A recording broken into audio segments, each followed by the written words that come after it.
Hey guys, TommyBoy601, and today we're going to be taking a look at the Hellriegel 1915 Defensive in Battlefield 1, talking about all its pluses, all its minuses, and its stats, so stay tuned for the review.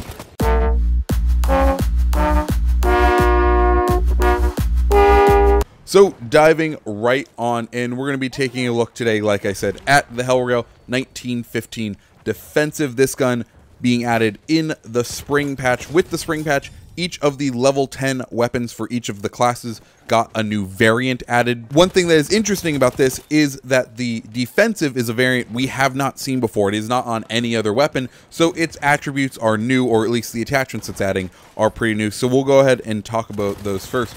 First thing, probably the major thing you'll notice, is that the weapons magazine has doubled. On the Hellriegel factory, you get 60 rounds to mow down your enemies. They have doubled it to 120. This weapon now has more bullets in its drum mag than almost all the light machine guns except for one. So that is something that is pretty impressive and pretty crazy to be added to a submachine gun, but it definitely does get balanced out. Some of the other changes to the weapon is it now does have a red dot sight, or I guess not a red dot sight, but you know, that circular piece of glass with the little red dot on it, or whatever aiming mechanism that you like to use, whether it's the arrow or the circle, or you know what I'm on about.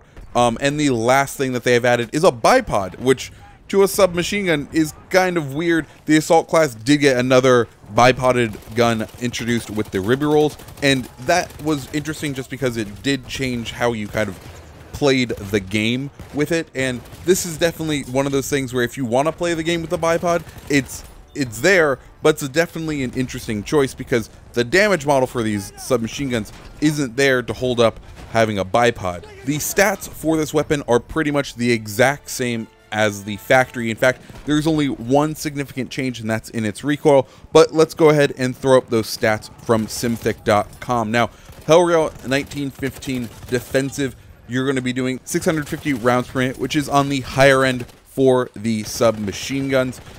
Your bullet velocity is 380 meters per second, which is right in the middle for bullet velocity in this game. Your maximum damage is going to be 23 out to 11 meters. Then it's going to drop to 13.5 by 42 meters. Short reload of this weapon is 3.75 seconds, and the long is 4.5 seconds, which is the longest in the class. But you know, it does make sense when you have 120 rounds in that magazine.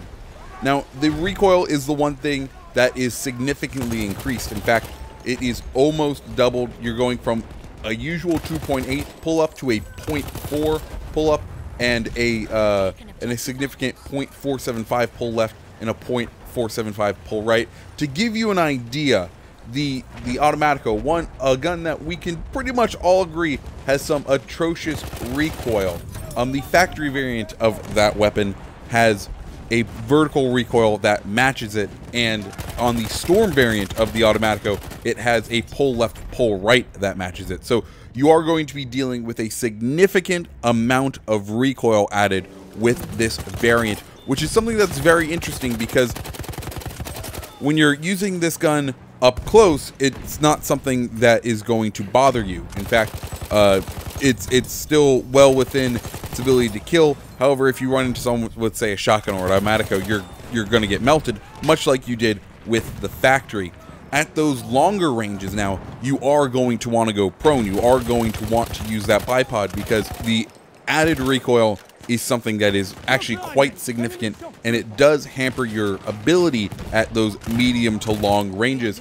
Now, I don't know about you, but for me, the Hellriegel factory is something I got really used to. I got used to its iron sight, which I think that's one of the main advantages to the defensive, is that red dot sight. But I've over the past several months of playing with the factory, I've gotten used to those iron sights, and I can now use those at longer ranges. And the reduced recoil means I'm fairly confident when I see a guy out there at range, I can start firing shots at him and start picking them off. And that's something that you kind of lose with the defensive variant is you are very much needing to be in a defensive posture.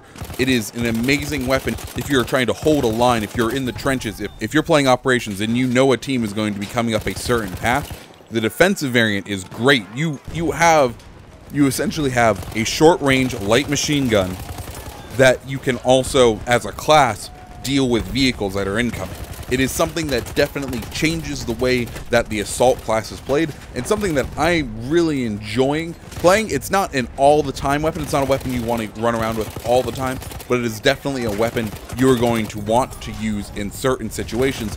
And I give DICE props for making this weapon because it does add a different experience to the assault class, something that we needed. You know, the gameplay variance in this game hasn't been that of the old Battlefields. There's a very limited amount of weapons, there's a very limited amount of customization, there's a very limited amount of gadgets, and therefore the way that you can engage the enemy has been very limited compared to previous Battlefields. And for this to be added into this game, it has definitely added a new way to play, and something that I'm really enjoying currently. Now, to unlock the Hellriegel, there are some pretty steep unlock requirements for it. Now, the first things first, you are going to have to get 300 kills with the Hellriegel factory. I was able to do it over about 2 days of playing, so it's not that hard. The more difficult thing, and something that is going to present you most likely a little bit of a challenge, is to get the 25 kills with the AT tank mine. Yes, you have to get 25 kills. Now, what I did and what ended up working for me was actually going into Conquest. And you would think maybe Operations can do well if you're on some vehicle-heavy maps and maps that force vehicles down certain paths.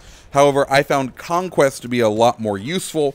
A couple of methods that I used. One, I'd find some sort of motorbike, speed over to and behind the enemy lines, and find a transport vehicle, throw a mine right in front of it, boom, you're set. Just drive off, don't capture it, wait for one of them to take that transport vehicle, sweet. Another thing you could do is that very similar method is on your way back, if you're near the enemy spawn while you planted that one, go and on the main road that their tanks are going to come down, throw down your other two. It does only take 2 anti-tank mines to destroy any vehicle in this game, or at least non-behemoth wise. It only takes 2, so if you put 1 in front of a transport vehicle and 2 in front of the enemy spawn for their vehicles, for their heavy vehicles, this could be a very useful method to start kind of getting those kills, and just going back and checking on those mines to make sure they're still there and that no tank actually blew them up. Beyond that, the other method that I found pretty useful was sneaking up on a tank and just throwing them right under it, and then after a couple of seconds, assuming the tank didn't see you, the mines will activate and blow up the tank. That is something that I did a couple of times as well, and that's something that got me my kills. So yeah, guys, that is the Hellriegel 1915 defensive. What did you think? Do you think you're going to be using the Hellriegel 1915 defensive? Let me know down in those comments below, guys. My name is TommyBoy601. I hope you have a great rest of your day. See ya.